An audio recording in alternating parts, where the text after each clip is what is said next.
And now the news in detail. The counting of votes for the 59 out of 60 Meghalaya Assembly seats will be held on March 2nd. Chief Electoral Officer F.R. Kharkungor on Monday said a total of 13 counting centres will be there across the state. Addressing the media, Kharkungor informed that counting will begin at 8 a.m. on March 2nd.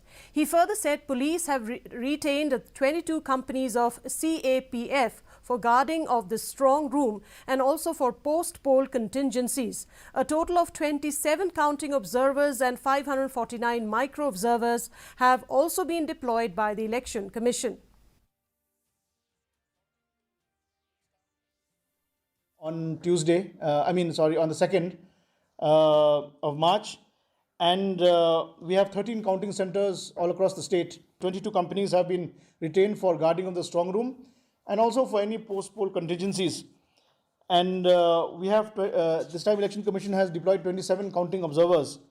And we also have micro-observers. All over the state, we have about 549 micro-observers. A few of them will also be deployed at the counting tables this time to assess the counting observer.